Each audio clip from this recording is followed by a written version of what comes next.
Assalamu alaikum wa rahmatullahi wa barakatuh. Of course, today we're gonna carry on introducing a new lesson about the Islamic Golden Age, and the importance of this lesson is like we can go and revive back the memory about the Golden Age of Islam, where this age simply paved the way for all the advancements that we see nowadays. And when I see all the advancements, I mean all the advancements. And because of all of the kind of writings, especially the Eastern studies, that underestimated such kind of advancements and try to shorten such kind of contribution by referring it to the classical age only. Of course, this was one of the biggest lies ever, because the Islamic Golden Age was so much important that it simply created a link, a very important linkage, a very important background, a very important pillar for all the sciences that we see nowadays. And we're going to go, of course, through this just like in short by introducing this PowerPoint about the Islamic Golden Age, and we discuss a lot of stuff concerning the kind of buildings, the arabesque, the frescoes, the infrastructure, the artistic touch that the Andalusian touch that spread during especially the Umayyad area, and after that during the Abbasid area. And we're going to talk about the big role that Harun al-Rashid played after that. Of course, the Islamic Golden Age traditionally dated from the mid of 7th century to the mid of the 13th century. But of course, we cannot deny also the role of Harun al-Rashid.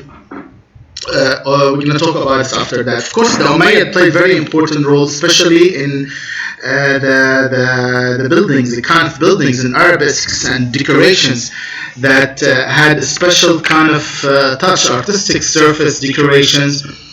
You can find it nowadays in the Umayyad Mosque, and in such kind of rhythmic linear patterns. You can see whenever to look to such kind of arabesque decorations you can find in mosque and many other masjids, like in Masjid Medina al-Munawwara and of course you see it Masjid Qiba, and also Masjid in al-Haram al-Sharif.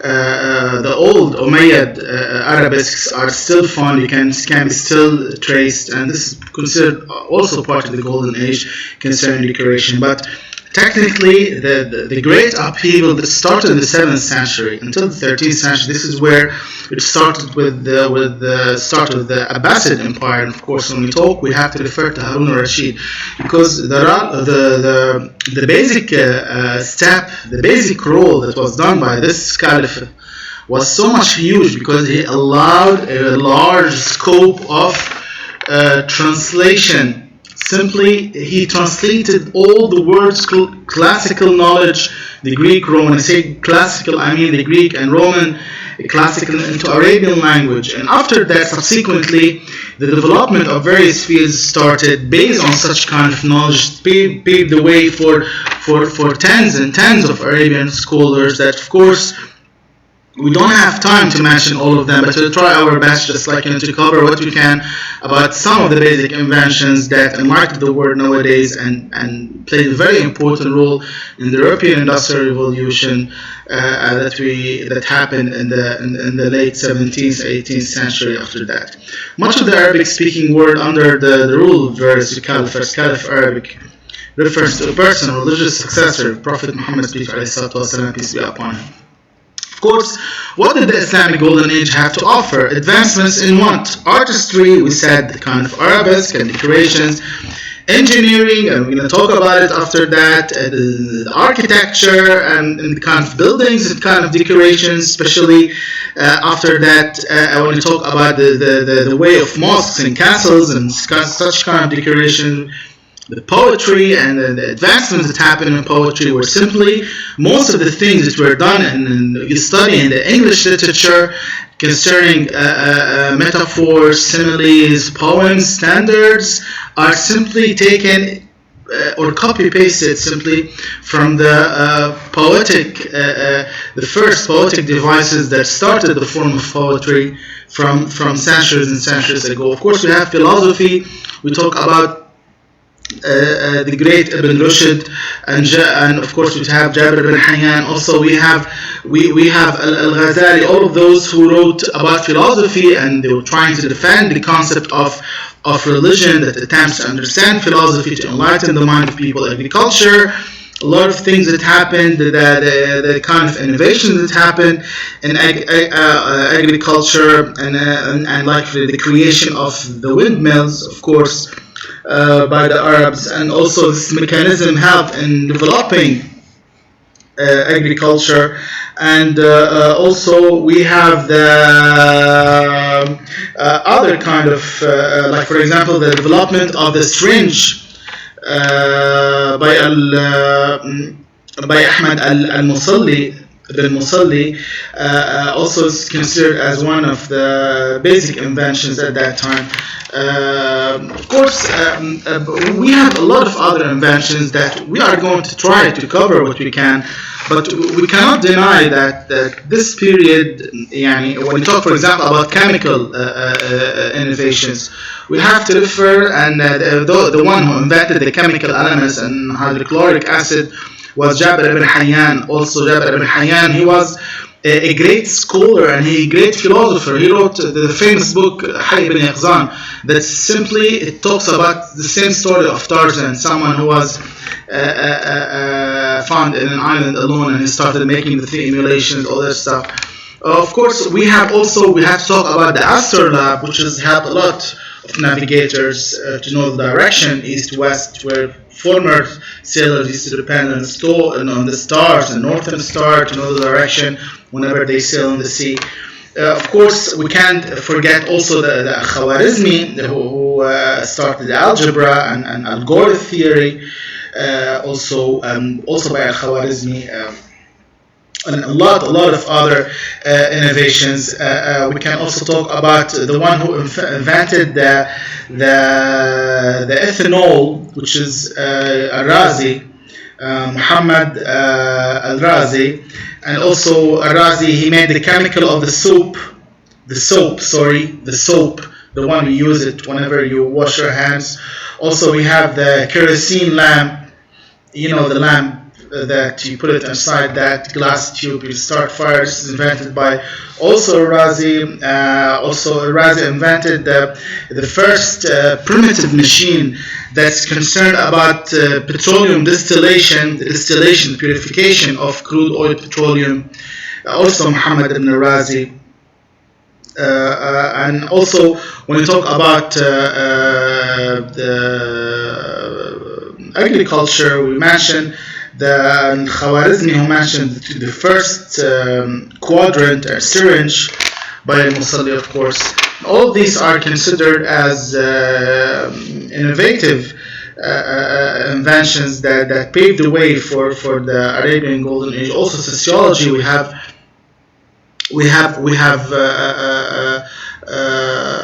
of course Ibn Khaldun, the great sociologist, and also we have the Ibn Sina, the great scientists and great navigators. Of course, in literature, we're going to talk about a lot of authors. The Arabs, from so long, they were pioneers in literature. All this in technological advancements, all of these advances in technology. Like, for example, we can talk about Al-Zahrawi, who made the first anesthetic sponge, the inhalers, the one they use, whenever you want to inhale oxygen or something. He was the first who came up with such kind of idea. Also, we have the chemical concept of metabolism that started by Ibn Nafis. And also we have the mercury clock. Also, it was innovated by the Muslims. Also we have Al-Jazari, who made the first blood measurement device. And imagine this kind of measurement started by the Muslims. Also we can talk about Abdul Hassan al-Shatir, who made the first sun watch that depends on the position of the sun. And also we have Muhammad ibn Jabir al-Harrani, who started the concept of trigonometry that's now is considered as one of the basics in mathematics and in architecture, of course. All of these innovations, whenever you hear about them, you feel proud that they paved the way for all the revolution and the advancement that happened in Europe after that. So, of course, the first truly universal civilization brought together for the first time a diverse population consisting of people from China, India, people in the Middle East, and the most concept about Islam, the tolerance that it accepted people from different ethnicities and different cultures and different religion. It exercised tolerance, and where a lot of scholars were coming from different areas, they were welcomed in city of Cordoba and city of Baghdad in order to exercise knowledge, where the Arabic language was considered as the basic.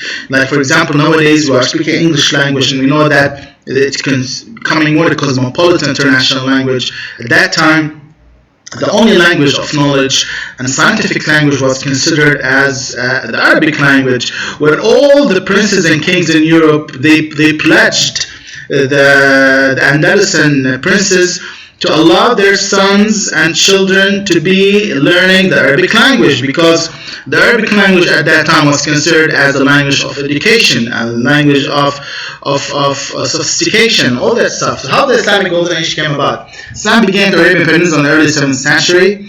By the 13th century, Islam had spread across India and Southeast Asia. Reasons for the successful expansion of Islam and its empire attribute to strong Arab army, of course, plus strong faith, belief in Allah, and it was created as a source of unification, and also the concept of tolerance, which is here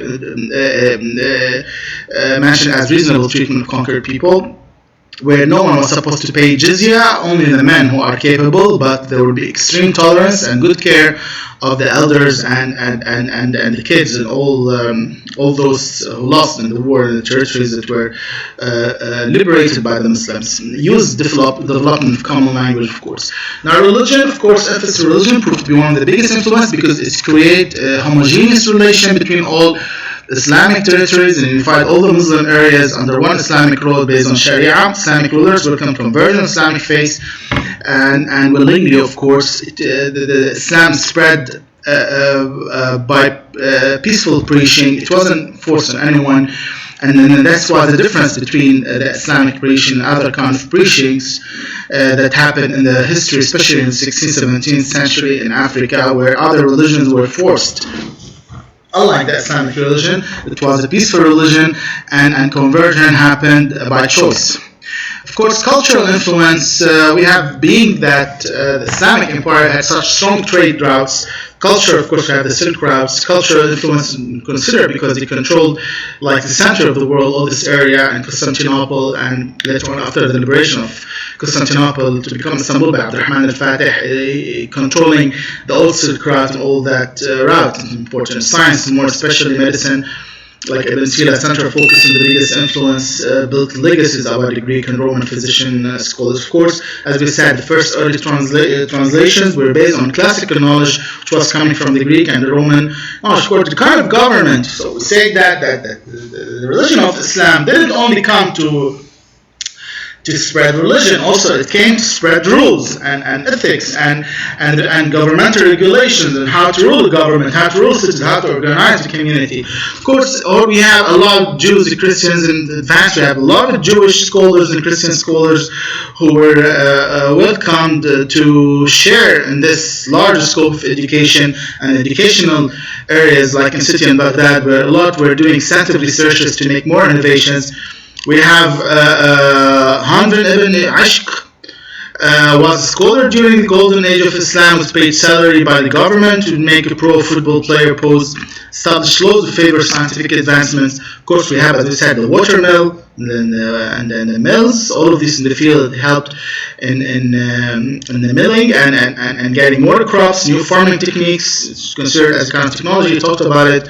Advancement in scientific method, astronomy, and we gave a lot of examples about, of course, astronomy and all that. And we have a lot of especially by the well-known astronomers in Andalus. In chemistry also, I gave examples in the beginning of this lecture.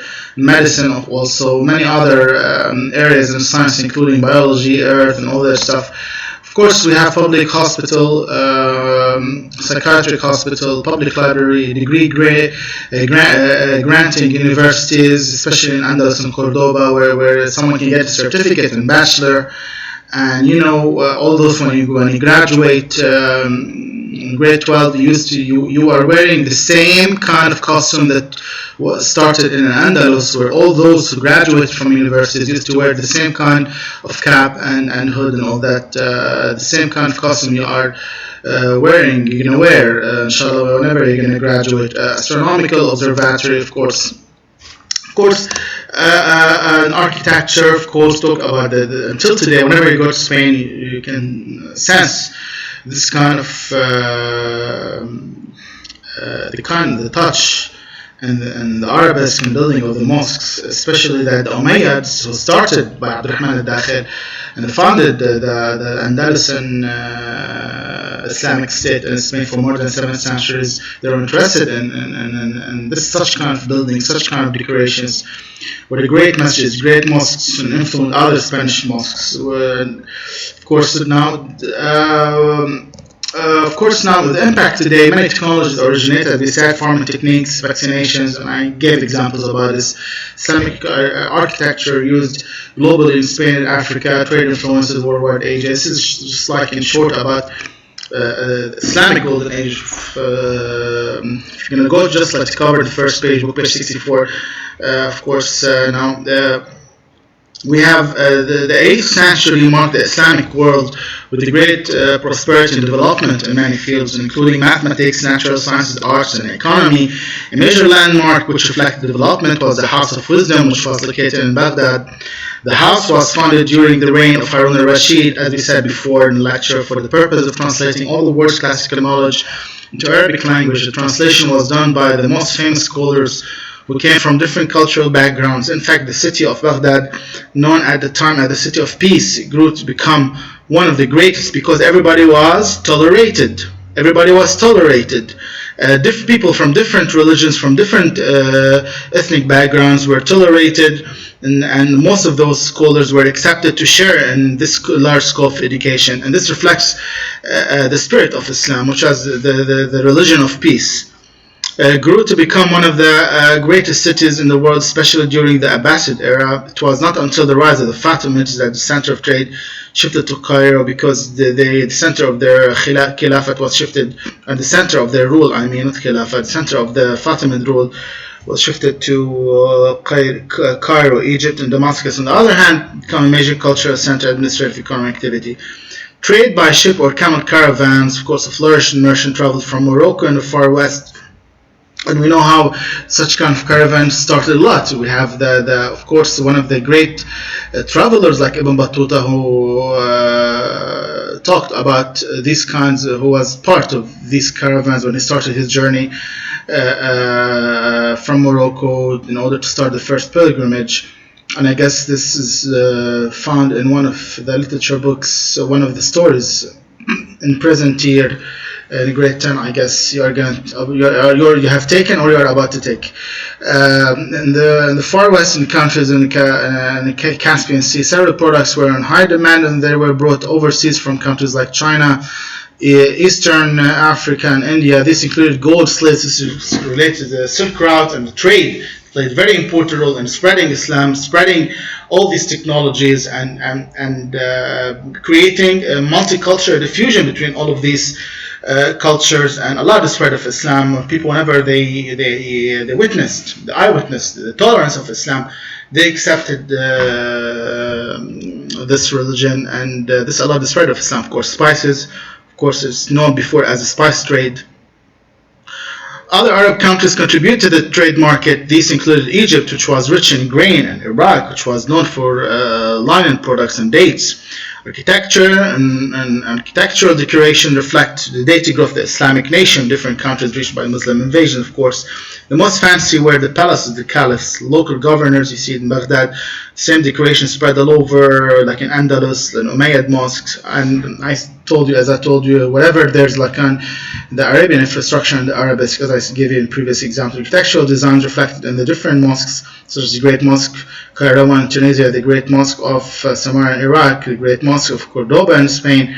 Many other places reflect the wonderful architecture of the time, and that's where clear public building, fountains, courtyards, and even marketplaces. You can see this kind of arabesque and decorations found in the Great Mosque of Cordoba in Spain. It's becoming now a museum where many tourists can see it. Of course, I'm going to carry on next time about the rest. I guess this is enough now for today.